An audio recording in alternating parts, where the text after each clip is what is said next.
तो attack on Titan season 4 part 3 का first part आने वाला है और मुझे पता है तुम्हारे एग्जाम चल रहे हैं और प्रीवियस सीजन को आए हुए भी काफी टाइम हो चुका है, तो शायद तुम्हें उसकी चीजें भी याद नहीं होगी और अभी तुम्हारे पास इतना टाइम नहीं है कि तुम पूरी सीरीज को दोबारा देख सको। इसीलिए मैंने ये वीडियो बनाई है जहां पे मैं तुम्हें सीजन 1 से लेकर सीजन 4 के पार्ट 2 तक का कंप्लीट रिकैप देने वाला हूं। बस अगर तुम इस वीडियो को पूरा देख लेते हो तो तुम्हें कंप्लीट रिकैप मिल जाएगा। अगर पास में तुम्हें कोई सीजन समझ ना आया हो या तुम्हें कोई सीन समझ ना आई हो कि यार ये चीज कैसे हुई थी, तब भी अगर तुम बस इस वीडियो को पूरा देख लेते हो तो सारी चीज क्लियर हो जाएगी। तो वीडियो को बनाने में काफी मेहनत लगी है, इनफैक्ट मेरा लैपटॉप भी खराब हो गया, तो इस वीडियो को मैंने फोन में एडिट करा है और ये सब मैं इसलिए बता रहा हूँ क्योंकि सच में मेहनत लगी है। तो वीडियो में ऐसी वर्ल्ड दिखाई गई है जहाँ पे ह्यूमैनिटी 3 कॉन्सेंट्रिक वॉल्स के अंदर रहती है। इसमें से आउटर वॉल का नाम है वॉल मारिया, मिड का नाम है वॉल रोस और इनर का नाम है वॉल सेना। और वॉल्स के बाहर रहते हैं टाइटन्स। टाइटन्स एक ऐसे माइंडलेस क्रिएचर है जो कि काफी ह्यूज होते हैं और वो ह्यूमैनिटी को विदाउट एनी रीजन मारने पे लगे पड़े हैं। तो इसकी स्टोरी फॉलो करती है वॉल मारिया में शिनगानसेना डिस्ट्रिक्ट में रहने वाले एरन येगर और उसके 2 दोस्त मिकासा एक्करमैन और आर्मिन को,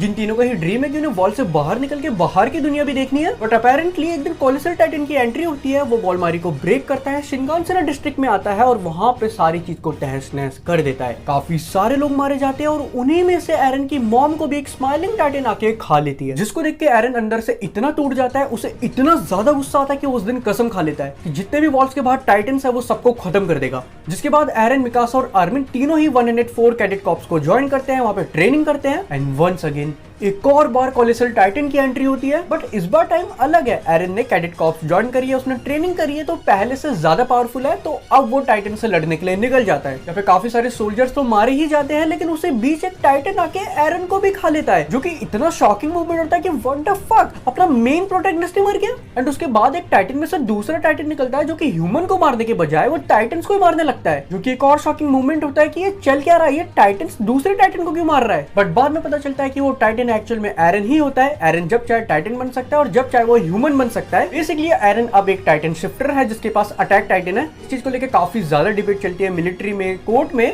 कुछ का कहना होता है कि हम एरन की पावर का यूज करके टाइटन्स को डिफीट कर सकते हैं, तो कुछों का कहना होता है कि एरन की पावर कहीं हमारे लिए ही खतरा ना बन जाए। But at the and court से यही कंक्लूजन निकलता है कि एरन की पावर को हम दूसरे टाइटन को डिफीट करने के लिए यूज करेंगे। जिसके बाद स्काउट्स वॉल के बाहर जाती है इन्वेस्टिगेशन के लिए और वहां पे उन्हें एक और इंटेलिजेंट टाइटन देखने को मिलती है। ये फीमेल टाइटन होती है और ये एरन की ही तरह है। बाकी टाइटन्स के कंपैरिजन में ये भी अलग है, ये काफी ज्यादा इंटेलिजेंट है। जिसके बाद स्काउट्स फीमेल टाइटन पे अटैक कर देते हैं और वो eight the and female titan को डिफीट भी कर देते हैं। और फिर बाद में पता चलता है कि एक्चुअल में वो फीमेल टाइटन और कोई नहीं, अपनी एनी ही थी। जिसके बाद वहां पे एरन वापस से टाइटन बनता है, फिर वहां पे attack titan versus female titan की फाइट होती है और at the end Eren female titan को डिफीट कर देता है। और फीमेल टाइटन को डिफीट करने के बाद एनी को क्रिस्टलाइज कर दिया जाता है और यहीं पे सीजन 1 एंड हो जाता है। लेकिन यहाँ तक टाइटन्स को लेकर काफी ज्यादा मिस्ट्री क्रिएट हो गई थी कि एक्चुअल में ये कैसे टाइटन्स है। से एरन के डैड ग्रीशा ईगर ने भी एरन को की दी थी, ये बोलते हुए कि बेसमेंट में एक बहुत बड़ा टाइटन से रिलेटेड सीक्रेट छुपा हुआ है, जिसके लिए एरन को अपने ओल्ड हाउस के बेसमेंट में भी जाना है। तो सीजन 2 की स्टार्टिंग होती है female titan versus attack Titan की फाइट के बाद से, जहां पे हांजी और कुछ और लोगों को एक टाइटन वॉल के अंदर दिखता है। जहां पे सबसे बड़ा क्वेश्चन आता है कि ये टाइटन वॉल के अंदर कर क्या रहा है और ये वहां पे आया कैसे। तो वहीं पे एक और पर्सन होता है पेस्टर निक, जिसे इसके बारे में पता होता है लेकिन वो कुछ भी नहीं बताता। तो एट द एंड जो हांजी का कंक्लूजन होता है वो यही होता है कि कहीं ना कहीं जो वॉल्स है इन्हें टाइटन का यूज करके ही बनाया गया है। उसके बाद स्काउट्स का एक सोल्जर माइक,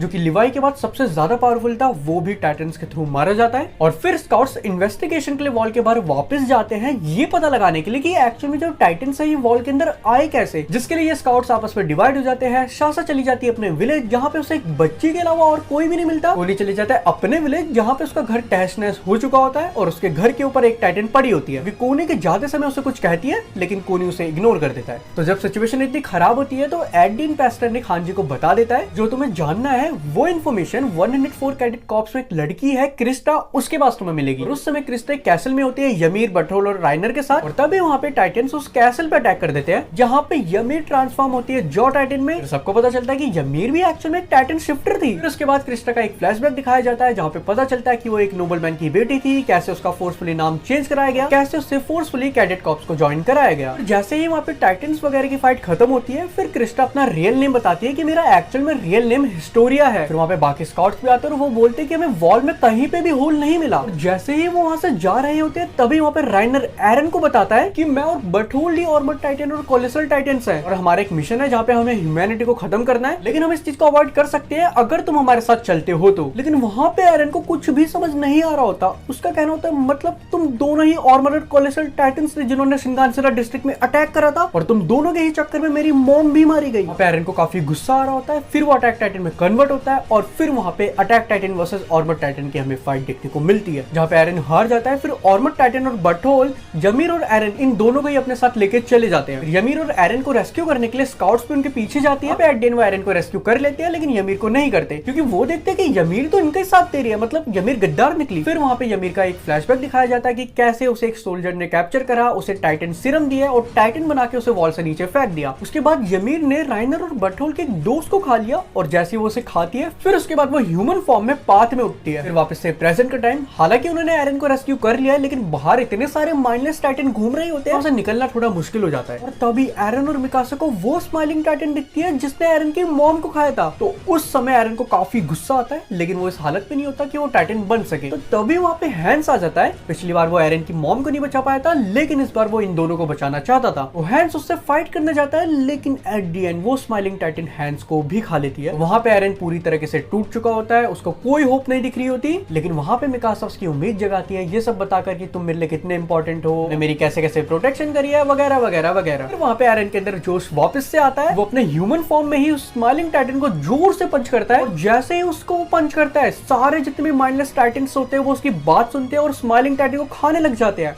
जो कि एक और शॉकिंग मोमेंट होता है कि एरन ने बाकी टाइटन्स को कैसे कंट्रोल करा। लेकिन तब बाकी लोगों को ये चीज जरूर समझ आ जाती है कि क्यों एनी, बटहोल्ड, राइनर ये सब एरन को कैप्चर करने में लगे पड़े थे। एरन के पास एक्चुअल में बाकी टाइटन्स को कंट्रोल करने की भी एबिलिटी है। और फिर उसके बाद कोनी और हांजी बाकी लोगों को बताते हैं कि जो एक्चुअल में कोनी के घर के ऊपर जो टाइटन गिरी थी वो एक्चुअल में कोनी की मॉम ही थी। और फिर एक और शॉकिंग मोमेंट, मतलब क्या, मतलब जितने भी टाइटन्स है वो एक्चुअल में ह्यूमन हुआ करते थे। व्हाट द फक, ये चल क्या रहा है। यहाँ से और जरा मिस्ट्री बढ़ गई थी। पता चल गया था जितने भी टाइटन्स बाहर घूम रहे हैं वो एक्चुअल में ह्यूमन ही थे पहले। सीजन 3 की स्टार्टिंग होती है जहाँ पे लेवाई स्कॉट कॉटेज में होती है। हांजी एरन के ऊपर एक्सपेरिमेंट कर रही होती है ताकि वो वॉल को सील कर पाए और तभी खबर आती है कि पैस्टर निक को इंटीरियर मिलिट्री फोर्स ने मार दिया है। फिर लेवाई कॉटेज में बैठे बैठे सोचता है कि इसका मतलब गवर्नमेंट नहीं चाहती कि लोगों को टाइटन्स की रियलिटी पता चले। फिर पता चलता है आर्विन को कैप्चर कर लिया गया है और स्काउट्स को धोखेबाज साबित कर दिया गया और गवर्नमेंट को एरन और हिस्टोरिया चाहिए। जिसके बाद स्काउट्स निकल पड़ते हैं ट्रॉस डिस्ट्रिक्ट में क्योंकि वहाँ पे छुपना आसान होता है और वहाँ पे लेवाई छुप कर एरन और हिस्टोरिया की प्रोटेक्शन कर ही रहा होता है। लेकिन वहीं पे कैनी की एंट्री हो जाती है। फिर कैनी और लेवाई की फाइट होती है और उसी बीच एरन और हिस्टोरिया किडनैप हो जाते हैं। जिसके बाद जब ये फाइट वगैरह खत्म होती है उसके बाद सैनस नाम के बंदे से उन्हें पता चलता है एक्चुअल में जो किंग है वो नकली राजा है और हिस्टोरिया के पास रॉयल ब्लड है तो वो असली हकदार है क्वीन बनने की। फिर हिस्टोरिया का एक फ्लैशबैक देखने को मिलता है जहाँ पे पता चलता है कि कैसे वो रोड्रिग्स की एक नाजायज औलाद है, कैसे उसकी मॉम मारी गई और कैसे उसका फोर्सफुली नेम चेंज कराया गया। दूसरी तरफ एरन पे किए गए एक्सपेरिमेंट के बेसिस पर हांजी का कहना होता है कि अगर कोई नॉर्मल ह्यूमन किसी टाइटन शिफ्टर को खा लेता है तो उसके अंदर उस टाइटन शिफ्टर की एबिलिटी आ जाएगी। मतलब मान के चलो कि मैं एक टाइटन शिफ्टर हूँ और मेरे पास फाउंडिंग टाइटन की पावर है और तुम एक नॉर्मल इंसान हो और तुम मुझे आकर खा लेती हो तो जो मेरी फाउंडिंग टाइटन की एबिलिटी है वो तुम्हारे पास आ जाएगी। उसके बाद हांजी और फ्रेगिल रोड्रिग्स का बेटा होता है। ये दोनों ही मिलकर सच्चाई सबके सामने लाते हैं और गवर्नमेंट का पर्दाफाश कर देते हैं। फिर केव वाला सीन दिखता है जहाँ पे एरन को रोड्रिग्स और हिस्टोरिया ने बांधा हुआ होता है और जैसे ही ये दोनों एरन की बैक को टच करते हैं एरन को फ्लैशबैक आता है और उसे पता चलता है कि कैसे उसने अपने ही बाप को खा लिया। बेसिकली ग्रीशा ने एरन को टाइटन सीरम दिया जिससे एरन टाइटन बना। टाइटन बनने के बाद एरन ने अपने ही डैड को खा लिया और उसके डैड के पास अटैक टाइटन और फाउंडिंग टाइटन दोनों ही थे। जैसे ही उसने अपने डैड ग्रीशा येगर को खाया तो उसकी दोनों एबिलिटी एरन के पास आ गई। फिर उसके बाद रोड्रिग्स बताता है कि कैसे 5 साल पहले ग्रीशा येगर यानी कि एरन के डैड ने रोड की पूरी फैमिली को मार दिया था और फ्रीडा से उसका फाउंडिंग टाइटन को चुरा लिया था। फिर उसके बाद वहाँ पे स्कॉट्स पहुंच जाती है। फिर वहाँ पे कैनी भी आ जाता है। फिर आपस में दोनों की लड़ाइयाँ होती है। उसी बीच रोड्रिग्स हिस्टोरिया को कह रहा होता है कि कैसे 100 साल पहले किंग कार्ल ने सबकी मेमोरी को इरेज कर दिया था और अगर तुम एरन को भी खा लो तो तुम्हारे अंदर फाउंडिंग टाइटन की पावर आ जाएगी। लेकिन हिस्टोरिया उसे खाने से डिनाई कर देती है और फिर रोड्रिग्स भी मारा जाता है जिसके बाद हिस्टोरिया को क्वीन बना दिया जाता है। उसके बाद स्काउट्स प्लान बनाते हैं कि एक काम करते हैं, चलो शिनगानसेना और वॉलमारिया को सील करके आएंगे। इसके बाद स्काउट्स निकलती है लेकिन वहाँ पे beast Titan, armoured and colossal Titan ये तीनों ही वहाँ पे आ जाते हैं। फिर वहाँ पे स्काउट्स भी डिवाइड हो जाते हैं, आधे स्काउट्स होते हैं शिनगानसेना में और आधे होते हैं वॉल्मारिया में। काफी तगड़ी वहाँ पे फाइट होती है और आर्मर्ड टाइटन को लगभग उन्होंने डिफीट कर ही दिया था, लेकिन आर्मर्ड टाइटन अपने कॉन्शियसनेस को बॉडी में कहीं पे भी ट्रांसफर कर सकता है, इसलिए वो वहाँ पे बच जाता है। फिर काफी तगड़ी वहाँ पे फाइट होती है, काफी सारे सोल्जर्स वहाँ पे मारे जाते हैं। तो अभी वहाँ पे एंट्री होती है अपने लेवाई की, जहाँ पे भाई वो बीस्ट टाइटन को चीर के रख देता है और वो सीन इतना ज्यादा तगड़ा था, मतलब यूट्यूब पे मैंने उसे काफी बार देखा है और भाई मजा आ जाता है उस सीन को देखकर। बीस्ट टाइटन की भी लेवाई से फट जाती है, लेकिन लेवाई उसे मारता नहीं है। फिर वहाँ पे कार्ड टाइटन आके उसे बचा लेता है। दूसरी तरफ आर्मिन कोलोसल टाइटन को डिफीट करने के लिए एक प्लान बनाता है जो कि सक्सेसफुल भी होता है, लेकिन उस बीच आर्मिन खुद फ्राई हो जाता है, मतलब वो पूरी तरह से जल जाता है। लेकिन एरन कोलोसल टाइटन को वहाँ पे डिफीट कर देता है और फिर स्काउट्स ने वहाँ पे राइनर को भी कैप्चर कर लिया होता है। फिर वहाँ पे ज़ीक आके एरन को ये बोलता है तुम और मैं दोनों ही ग्रीशा यीगर के बेटे हैं, और ये कहकर वो वहाँ से चले जाता है। लेकिन उसके बाद सबसे बड़ी कंफ्यूजन ये आती है क्योंकि आर्मिन और आर्विन ये दोनों ही बुरी तरह घायल हो चुके होते हैं और इनके पास एक ही टाइटन सीरम होता है। तो कंफ्यूजन ये कि बचाया किसे जाए। काफी डिबेट के बाद एट द एंड ये कंक्लूजन आता है कि वो आर्मिन को बचाएंगे। फिर वो टाइटन सीरम आर्मिन को देते हैं, आर्मिन एक टाइटन बनता है और टाइटन बनने के बाद वो बर्थोल्ड को आर्मिन को खिला देते हैं, मतलब कि आर्मिन के पास कोलोसल टाइटन है और वो भी एक टाइटन शिफ्टर है। फिर स्काउट्स जाती है बेसमेंट में, उसी बेसमेंट में जहाँ पे टाइटन से रिलेटेड काफी बड़ा सीक्रेट छुपा पड़ा है, जहाँ पे उन्हें 3 बुक और एक पिक्चर मिलती है और उन्हें पता चलता है कि एक्चुअल में जिस वॉल के अंदर हम रह रहे हैं ये तो एक छोटी सी दुनिया है, इससे बाहर भी एक दुनिया है, मार्ले नाम का एक देश है जहाँ पे लोग लग्जरी लाइफ जी रहे हैं और इन्हें इसके बारे में पता ही नहीं था। और इन्हें ये भी पता चलता है कि जो मार्ले देश के लोग हैं वो पैराडाइज के लोगों को एल्डियंस बुलाते हैं। उसके बाद एरन को अपने डैड का ड्रीम आता है, जहाँ पे एरन के डैड को उसके डैड कुछ बता रहे होते हैं, मतलब कि एरन के ग्रैंडफादर ग्रीशा को बता रहे होते हैं कि कैसे यमीर ने डीमन के साथ कॉन्टेक्ट करा और वो एक फर्स्ट टाइटन बनी, और फर्स्ट टाइटन बनने के बाद जब वो मरी तो उसकी सोल 9 टाइटन के अंदर डिवाइड हुई और यही 9 टाइटन हमारे एंसेस्टर्स हैं। बट एट द एंड मार्ले ने इन 9 टाइटन में से 7 टाइटन को कैप्चर कर लिया था। उसके बाद एल्डेंस की कंडीशन बिगड़ गई। फिर उसके बाद किंग कार्ल काफी सारे एल्डेंस को लेकर पैराडाइज आइलैंड आया, जहां पे उसने 3 वॉल बनाई और इन तीनों ही वॉल का नाम उसने अपने बेटियों के नाम पे दिया। फिर जब ग्रीशा यीगर बड़ा हुआ तो उसने एल्डेंस ग्रुप ज्वाइन करा, जिनका मानना यह था कि जो यमीर थी वो उनके लिए एक भगवान थी। उसके बाद ग्रीशा की मुलाकात होती है डीना से। डीना रॉयल फैमिली से बिलोंग करती थी, मतलब उसके पास रॉयल ब्लड था। इन दोनों की शादी होती है, इन दोनों का बेटा होता है जिसका नाम होता है ज़ीक। और ग्रीशा और डीना दोनों ही ज़ीक को ये कन्विंस करते थे कि तुम वॉरियर स्पाइस ज्वाइन करो, 20 टाइटन लो, पैराडाइज आइलैंड जाओ, वहां से फाउंडिंग टाइटन लेकर उसकी पावर को एल्डेंस के लिए यूज करो, ना कि मार्लियंस के लिए। और ये सारी चीजें ज़ीक मिलिट्री को जाके बता देता है। उसके बाद मिलिट्री पूरे एल्डेन ग्रुप को टाइटन बना के वॉल से नीचे फेंक देती है। और जो तुम्हें एक्चुअल में फर्स्ट सीजन के अंदर स्माइलिंग टाइटन दिखी थी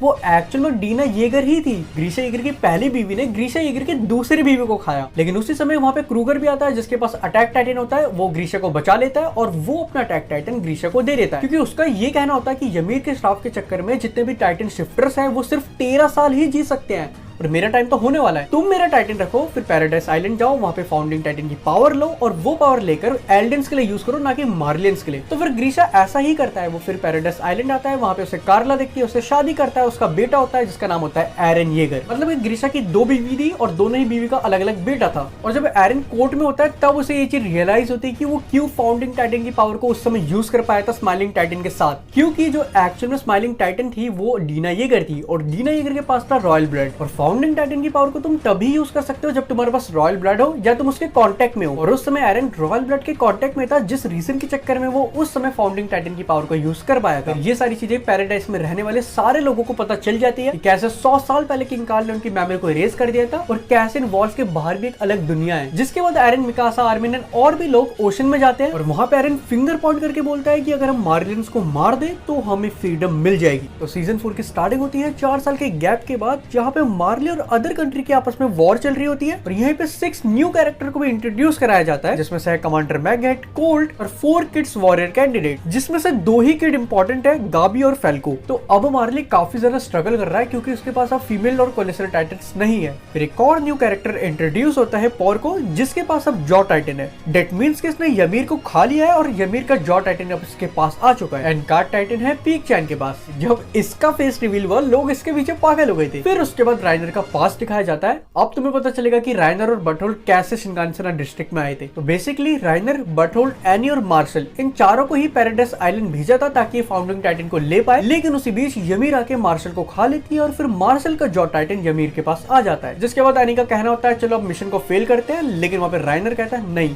मिशन को हम पूरा करेंगे। तो फिर उसके बाद राइनर और बर्टहोल्ड ये दोनों ही शिनकानसेन में अटैक कर देते हैं, क्योंकि हमें सीजन 1 के फर्स्ट एपिसोड के अंदर ही देखने को मिला था। फिर वापस से प्रेजेंट का टाइम जहाँ पे हमें देखने को मिलता है कि एरन फैल्को का काफी यूज करता है। फैल्को भी कभी मना नहीं करता क्योंकि वो दिल का जेसी पिंकमैन है। फिर एक फेस्टिवल के दिन काफी बड़ी मीटिंग होती है जहाँ पे काफी सारे लोग आते हैं। टाइबर अनाउंसमेंट करता है, लेकिन दूसरी तरफ फैल्को राइनर को बेसमेंट में लेके जाता है जहाँ पे एरन होता है। फिर वहाँ पे एरन और राइनर की मुलाकात होती है और वहीं दूसरी तरफ टाइलर मीटिंग में किंकाल की हिस्ट्री बता रहा होता है और कैसे एरन के पास अब फाउंडिंग टाइटन है, इस सब के बारे में बात कर रहा होता है। और तभी टाइबर पैराडाइस आइलैंड के ऊपर वॉर डिक्लेयर कर देता है, जिसके बाद एरन टाइटन बनता है और फिर वो विली को खा लेता है। लेकिन तभी उसे रियलाइज होता है कि इसके पास वॉर हैमर टाइटन तो था ही नहीं, एक्चुअली वो विली की बहन लारा के पास था। फिर एरन लारा को खाने की कोशिश करता है, लेकिन उसके दांत इतने मजबूत नहीं होते कि वो लारा को खा पाए, लेकिन एट द एंड वो खा ही लेता है। लेकिन वहीं पे गाबी और फैल्को भी थे जो कि ये चीज देख लेते हैं और गुस्से से पागल हो जाते हैं। इसके बाद ये दोनों स्काउट्स की एयरशिप में चढ़ जाते हैं और वहां पे गाबी शासक को मार देती है। और उसके बाद भाई गाबी को कितना ज्यादा हिट मिला है। फिर बाद में पता चलता है कि एक्चुअल में एरन और जिक ये दोनों आपस में मिले हुए थे। जिक एक्चुअल में इस समय मार्लिन्स को ही धोखा दे रहा था। फिर तुम्हें आर्मिन के थ्रू 3 साल पुराना फ्लैशबैक मिलेगा, जहां पे हमें पता चलता है कि मार्लिन ने एक शिप को पैराडाइस आइलैंड में भेजा था ताकि वो एरन को कैप्चर कर पाए। लेकिन उसी शिप में येलेना नाम की लड़की सारे लोगों को मार देती है, निकोलो और ओनियन कोपोन के साथ। एक्चुअल में ये तीनों जिक के फॉलोअर्स होते हैं। जिक एक्चुअल में चाहता है कि रम्बलिंग हो जिससे वो मार्लिन्स को मार पाए और इससे बेनिफिट मिले सीधा एल्डेंस को, जिसके लिए जरूरत होगी फाउंडिंग टाइटन की, जो कि है एरन के पास। और फाउंडिंग टाइटन की पावर को तुम तभी यूज कर सकते हो जब तुम्हारे पास रॉयल ब्लड हो। रॉयल ब्लड है जिक के पास। दैट मींस कि एरन और जिक दोनों साथ में मिलकर रम्बलिंग को स्टार्ट कर सकते हैं। यही प्रपोजल येलेना पैराडाइस आइलैंड के लिए लाई थी, लेकिन गवर्नमेंट इस प्रपोजल को रिजेक्ट कर देती है क्योंकि वो जिक पे भरोसा नहीं करती। वापस से प्रेजेंट का टाइम जहाँ पे सबको पता चल चुका है कि एक्चुअल में जिक और एरन आपस में मिले हुए हैं। फिर गवर्नमेंट एरन, जिक और उसके फॉलोअर्स इन सबको ही कैप्चर कर लेती है। एक और फ्लैशबैक हमें देखने को मिलता है, यहाँ पे हमें पता चलता है हिजुरु देश की लीडर कियोमी वो भी पैराडाइस आइलैंड पे आती है और ये मिकासे की डिसेंडेंट है।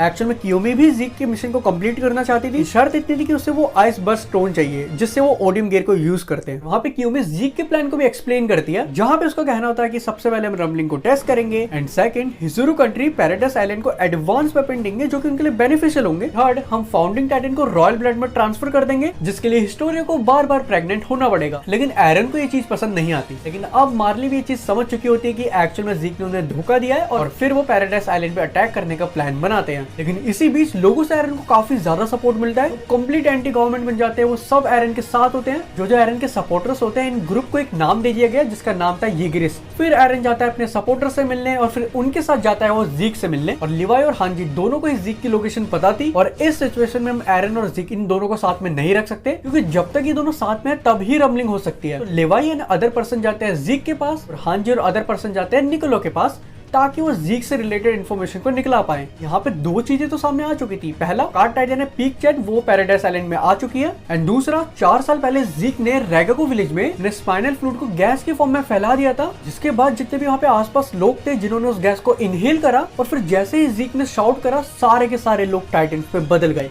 और ये चीज सिर्फ जिक ही कर सकता है। तो यही स्पाइनल फ्लूइड वाइन्स में भी मिला रखा था और इस वाइन्स को काफी सारे सोल्जर्स ने पिया। इनफैक्ट फैल्को ने भी इस ड्रिंक को पी लिया था गलती से। मतलब कि जिक इन्हें कभी भी टाइटन्स पे बदल सकता है। फिर वहाँ पे एरन आता है और मिकासा और आर्मिन को बताता है कि हमेशा टाइटन अपने पहले टाइटन शिफ्टर से इन्फ्लुएंस होता है। मतलब कि मान के चलो कि मैं एक टाइटन शिफ्टर हूँ और मुझे कोई चीज पसंद है, लेकिन तुम मुझे आके खा लेते हो, तो अब जो चीज मुझे पसंद थी वो तुम्हें पसंद होने लग जाएगी। समझ रहे हो? इसी रीजन के चक्कर में जो आर्मिन है अब उसे एनी पसंद है, क्योंकि बटहोल्ड को एनी पसंद थी और इसीलिए वो बार बार एनी के पास जाता रहता है। फिर वहां से एरन जीक के पास जाने के लिए निकल पड़ता है। वहीं दूसरी तरफ लेवाई एंड अदर सोल्जर्स वर्सेस जीक की फाइट चल रही होती है और इन सोल्जर्स में से काफी सारे सोल्जर्स ने वो ड्रिंक पी हुई होती है जिसमें स्पाइनल फ्लूइड था जीक का। तो फिर जैसे ही जीक चिल्लाता है वो सारे टाइटन में बदल जाते हैं। फिर हमें बीस्ट टाइटन का पास दिखाया जाता है कि कैसे वो वॉरियर ट्रेनिंग में बेकार था, कैसे उसके पेरेंट्स उसे मैनिपुलेट करते थे कि तुम बीस्ट टाइटन लो, पैराडाइस आइलैंड जाओ, वहाँ पे फाउंडिंग टाइटन लेकर उस पावर का यूज एल्डेंस के लिए करो। सी बीस जीक जेवियर से मिलता था। उस टाइम बीस्ट टाइटन जेवियर के पास था और जीक ने पहले जेवियर को ही अपने पेरेंट्स का प्लान बताया था। एक्चुअली जेवियर और जीक दोनों ने मिलकर एक यूथेनाइजेशन प्लान बनाया था। बेसिकली जिसमें होगा क्या, जो एल्डेंस है वो बेबी प्रोड्यूस नहीं कर पाएंगे, जिस रीजन के चक्कर में एक टाइम ऐसा आएगा कि सारे एल्डेंस खत्म हो जाएंगे। ये प्लान जीक ने एरन को भी बताया था और एरन इस पे एग्री करता है। दूसरी तरफ पीक एरन और गाबी को छत पे लेकर आते हैं, जहाँ पे पॉर्को यानी कि जॉ टाइटन एरन को लगभग खा ही लिया होता है, लेकिन तभी वहाँ पे एरन भी टाइटन बन जाता है और उसके बाद वापस से वहाँ पे फाइट होती है। दूसरी तरफ हांजी फॉरेस्ट में जाती है जहाँ पे बीस्ट टाइटन और लेवाई की फाइट हो रही थी, क्योंकि वहाँ पे बॉम्ब ब्लास्ट की आवाज आती है और वहाँ पे हांजी को मिलता है लेवाई, जो कि बहुत बुरी तरह इंजर्ड हो चुका होता है, लगभग मरने की हालत में वो होता है। और दूसरी तरफ जेक एक डेड टाइटन की बॉडी से बाहर निकलता है जहाँ पे वो कंप्लीटली नेकेड होता है। फिर वहाँ पे जेक येगरिस्ट लोगों को बताता है कि मैं एक्चुअल में भी पाथ में चला गया था। और दूसरी तरफ शिंगानसेन में बहुत तगड़ी फाइट चल रही है, मार्ली ने भी उनके ऊपर अटैक कर दिया। एरन वर्सेस राइनर की फाइट हो रही है, सोल्जर्स वर्सेस सोल्जर की फाइट हो रही है। सिचुएशन काफी ज्यादा क्रिटिकल होती है और इस सिचुएशन में फैल्को गाबी को प्रपोज कर देता है, क्योंकि फैल्को ने वो वाइन पी थी जिसके अंदर स्पाइनल फ्लूइड था, यानी कि वो कभी भी टाइटन बन सकता है। उसके बाद बीस्ट टाइटन चिल्लाता है और जिन्होंने भी फ्लूइड पिया था सबके सब टाइटन में बदल जाते हैं। कोल्ट की डेथ हो जाती है और फैल्को जॉ टाइटन को खा लेता है, यानी कि अब फैल्को के पास जॉ टाइटन है। एरन वहां से मौका देखते भाग ही रहा होता है, लेकिन तभी वहां पे गाबी उसे शूट कर देती है और उसका हेड उसकी बॉडी से अलग हो जाता है, जो कि इतना ज्यादा शॉकिंग मूवमेंट है। भाई ये क्या हो गया, मतलब क्या? उसके हेड को जीक कैच कर लेता है और ये दोनों ही फिर पाथ में चले जाते हैं। जीक उसे बोलता है चलो अब यूटिलाइजेशन प्लान करते हैं, लेकिन एरन उसे धोखा दे रहा होता है। वो झूठ बोलता है कि हाँ मैं तुम्हारा साथ दूंगा, एक्चुअल में एरन को रम्बलिंग करनी होती है। जीक कहता है कि मुझे पता था कि तुम ऐसा नहीं करोगे, खैर छोड़ो, मैं अकेले भी यूटिलाइजेशन प्लान कर सकता हूँ। जीक और एरन दोनों ही मेमोरी ट्रैवल करते हैं, जब जीक एरन को ये दिखाना चाह रहा था कि देखो ग्रीशा कितना बेकार इंसान है, बट एक्चुअल में ग्रीशा एरन के साथ वैसा नहीं था जैसा वो जीक के साथ बिहेव करता था। और वो रात भी देखने को मिलती है जब ग्रीशा रॉड फैमिली के पास फाउंटिंग टाइटन लेने गया था। कैसे उसने बड़े बच्चों सबको मार दिया था सिर्फ फाउंडिंग टाइटन लेने के लिए। एक्चुअल में तब समझ आता है कि ग्रीशा ये सब नहीं करना चाहता था, एक्चुअल में एरन ने ही उसे मैनिपुलेट करा था उस समय, और उसके बाद ही उसने सबको मार दिया था सिर्फ ताकि उसे फाउंडिंग टाइटन मिल पाए। फिर ग्रीशा जीक को मेमोरी ट्रैवल में ही पहचान लेता है और उसके बाद उसे गले लगाता है, रोता है और बोलता है कि तुम्हें एरन को रोकना पड़ेगा। फिर हमें वापस से पाथ का सीन दिखाया जाता है जहाँ पे जीक यमीर को कहता है यूथेनाइजेशन प्लान करने के लिए। जैसे ही एरन यमीर को रोकने जा रहा होता है, फिर वापस से हमें यमीर का पास देखने को मिलता है। यमीर कैसे एक स्लेव हुआ करती थी, फिर वो कैसे फर्स्ट टाइटन बनी, उसके बाद किंग कार्ल ने उसका काफी यूज करा और फिर उन दोनों के 3 बेबी हुए जिसका नाम था मारिया, रोस और सिना। यही तीनों के नाम पे उन वॉल्स का नाम पड़ा था। और फिर जब यमीर मर गई तो किंग कार्ल ने क्या करा, अपने तीनों ही बेटियों को यमीर की बॉडी को खिला दिया ताकि फाउंडिंग टाइटन वाली पावर कभी भी खत्म ना हो पाए और उनके पास चली जाए। फिर वापस हमें प्रेजेंट का टाइम दिखता है जहाँ पे एरन यमीर को मैनिपुलेट कर देता है, मतलब वो जीक की बात नहीं सुनती, एरन उसे रम्बलिंग के लिए बोलता है और उसकी बातों में आ जाती है। उसके बाद फाइनली रम्बलिंग होने लग जाती है, सारे ही वॉल्स में से कोलोसल टाइटन्स बाहर निकल जाते हैं और एरन फाउंडिंग टाइटन की पावर का यूज करके सारे ही एलियंस को ये मैसेज दे देता है कि जितने भी एलियंस पैराडाइज आइलैंड के बाहर है सबके सब मारे जाएंगे। उस सिचुएशन में जितने भी दुश्मन दोस्त, जितने भी सारे लोग जो आपस में लड़ रहे थे वो सब साथ आ जाते हैं। अब रम्बलिंग स्टार्ट हो चुकी है और इस समय सबसे जो ज्यादा इंपॉर्टेंट चीज है वो है एरन को रोकना रम्बलिंग से, वरना बहुत सारे लोग मारे जाएंगे। दूसरी तरफ फाइट होने लगी Armin and female titan versus Yeagerist की। एट जब सब शिप पे पहुंच जाते हैं तब वहां पे एनी को रियलाइज होता है कि यार अब मेरे डैड और लिबेरिया दोनों ही डिस्ट्रॉय हो चुके होंगे। मिकासा को कहती है कि अब तुम्हें एरन को मारना ही पड़ेगा। फिर हमें वापस से पास का टाइम दिखाया जाता है जब स्काउट्स पहली बार मारले आई थी। वहाँ पे वो एक कॉन्फ्रेंस मीटिंग में जाते हैं जहाँ पे उनका कहना ये होता है कि जितने भी बाहर के एलियंस हैं उनको कोई खतरा नहीं है, जितने भी पैराडाइज आइलैंड पे एलियंस हैं उन सबको खतरा है। इसको सुनने के बाद एरन एक लेटर छोड़ के वहां से चले जाता है और उस लेटर पे लिखा होता है कि अब मैं जीक का प्लान फॉलो करूंगा। फिर वापस से प्रेजेंट का टाइम जहाँ पे मार्लिन स्पॉट पे पहुंच चुकी है, सारे टाइटन्स को पानी में मारने की कोशिश कर रही है लेकिन वो तेजी से उनकी तरफ बढ़ते चले आ रहे हैं। और फिर सबसे एंडिंग में हमें फाउंडिंग टाइटन का लुक देखने को मिलता है और इसी के साथ attack on Titan season 4 part 2 यहाँ पे एंड हो जाता है। अटैक ऑन टाइटन सीजन 1 से लेकर सीजन 4 के पार्ट 2 तक का कंप्लीट रिकैप बोलते हुए भी काफी ज्यादा समय हो गया। कोशिश करा कि शॉर्ट पे रख के तुम्हें इंपॉर्टेंट इन्फॉर्मेशन दे पाऊं। आई होप कि तुम्हारे लिए ये वीडियो हेल्पफुल रही होगी। एंड अब पार्ट 3 का फर्स्ट पार्ट आ रहा है, अब देखते हैं कि रम्बलिंग कैसे रुकती है। मांगा नहीं पड़ी तो मेरे को भी इसके बारे में कोई आइडिया नहीं है, लेकिन ये वीडियो मेरे को उन लोगों के लिए बनानी थी जो लोग अटैक ऑन टाइटन को अभी दोबारा नहीं देख सकते और उन्हें प्रीवियस सीजन की चीजें भी याद नहीं है जिससे वो अभी की चीजों को समझ पाए। तो इसलिए मैंने सोचा कि ये वीडियो बनाई जाए जो कि तुम्हारे लिए हेल्पफुल हो सकती है। वीडियो अच्छी लगी तो वीडियो को लाइक कर देना, सच में काफी मेहनत लगी, और चैनल पे नए तो चैनल को भी सब्सक्राइब कर दो।